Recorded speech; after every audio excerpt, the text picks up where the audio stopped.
is now currently number 1.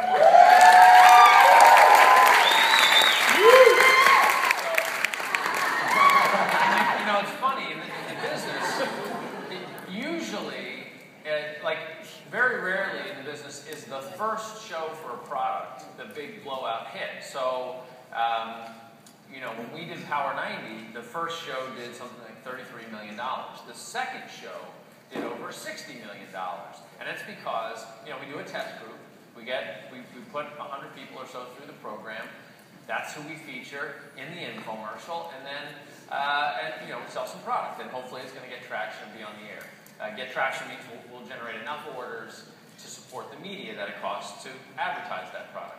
But usually then we get this wave of testimonials back from people like you and your customers that give us really the proof that is so authentic and so compelling so that the next show is the big one. So, I mean, that was the case with really the first P90X. We couldn't get any traction with that in the first 22 versions of the show. And it was in 2007 that we finally had replaced almost all of the original test group except for me and John and a couple of others, and that was, you know, just a huge smash. I think like a $300 million show.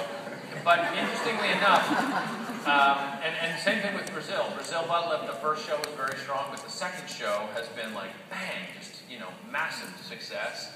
Hip Hop Abs has the distinction for the company, though, of being the fastest ramp up to $1 million a week of any show. Like normally when we test a show, we'll buy between $10,000 and $15,000 of media for one weekend, just to sort of dip your toe in the water, see if any sharks bite it. And we put Hip Hop Abs up, and within 4 weeks, so you book media for 1 week, and then you see from that, really the first day, the first couple days, what the results are going to be like, and you start buying for the next week. And we had that show ramped up to $1 million a week in media within 4 weeks, which is the fastest ramp up in the company's history. So, and now Insanity is another good example of that. The first show, very strong show. I don't know if it got to number 1. It might have gotten to number 1 for a little bit, but the second show is just an absolute monster. I mean, or is this the third show? No, okay, the second show got to number 1.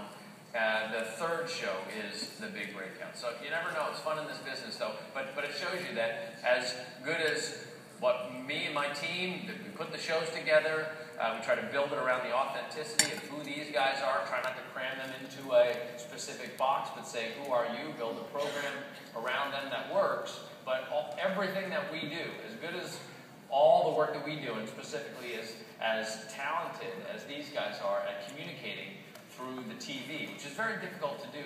I remember we were working on a program, and I thought this guy was going to be great. He had a lot of experience, and as a trainer, I was like, oh, he's going to be awesome. We auditioned him. I was like, you know what, we really should do a little screen test. And so we put him, those of you who've been through the office, we had this white seamless, and we put this guy on a white seamless stage, and we rolled camera, and he could not put 2 sentences together. He would be like, and now we're going to do some jumping jack. No, we're going to do some push-up. No, we're going to do some. I was like, oh my God, this guy's got Tourette's or something. And he was a friend of the family. So I said, like, look, dude, it's not going to work. I'm so sorry. And I have not heard from him since.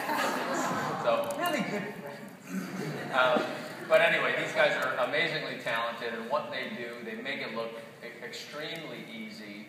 And there's probably more funny stories and anecdotes up here on this stage from what we go through at shoots and through test groups and emotional ups and downs that we could ever describe in an hour panel. But they're great to work with, and super proud to have them on our team. And it's pretty impressive when you think about it that this one company, Beachbody, gets to have talent like them, and of course Shalene and Debbie, Brett Hobel. Who else am I missing now? Kathy Smith. You know, we have a team of people that any company, certainly in our business, would be proud to have any one of them, and we've got them all, and that says a lot. So we'll open it up now for your questions, and I'll probably say nothing anymore today. Just raise your hand if you have a question. We'll get